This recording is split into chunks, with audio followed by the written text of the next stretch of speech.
আমি শিওর তোমরা এটা তোমাদের জীবনে কখনো কখনো কিনছো এবং কেনার পর সেটা অনেক ইউজ করছো, অনেকে আমার মতো ইউজ করোনি, এবং এটা এখন পর্যন্ত তোমার বাসার কোনো না কোনো চিপায় বা অংশে পড়ে আছে।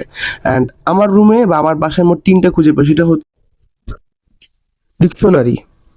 এটা হচ্ছে মিডিয়ামটা, এর থেকে বড় একটা আছে আমার কাছে, এটা ছোট একটা একদম পিচ্ছি একটা আছে। মোট 3টা আমার কাছে আছে, আরো একটা ছিল সেটা হারাই গেছে, কিন্তু এটা আমি জীবনেও মনে হয় একবারও খুলে দেখি নাই। অ্যান্ড এখন পর্যন্ত পড়েই আছে। আব্বু অনেক আশা করে কিনে আনছিল যে ওনার ছেলে এটা পইড়া ইংলিশে একদম দক্ষ হয়ে যাবে, ওয়ার্ড মিনিং ভালো মতো জানবে, সিমিলার ওয়ার্ড ঠিক মতো জানবে, গ্রামাটিক্যাল উন্নতি হবে, কিন্তু আজ পর্যন্ত খুলেও দেখি নাই। অ্যান্ড ধুলা পড়ে গেছে, দেখেন কি একটা অবস্থা। এটা আর একটা আছে, অ্যান্ড এটা হচ্ছে অক্সফোর্ড ডিকশনারি। আমি ঠিক মতো উচ্চারণ করতেছি নাকি? বলো। না, তোমাকে বলতেছি না, এটার নাম হচ্ছে ডিকশনারি।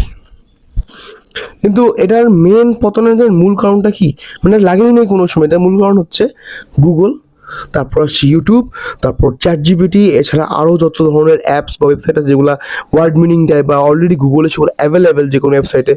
তারপর এখন তো বর্তমানে চ্যাট জিপিটি, ডিপসেক, আরও কত ধরনের কত অ্যাপস বের হয়েছে যেগুলো মানে ওয়েবসাইট বা অ্যাপস যেগুলো মানুষের যে কোনো কোয়েশ্চেন একদম ভাইঙে চুইটা বইলে দেয়। সো এগুলো লাগেও না, মানে এটা হচ্ছে মানে পরবর্তী পরবর্তী জেনারেশনের তারপর জেনারেশনের জন্য এটা লিপি, জাস্ট মানে খণ্ডলিপি।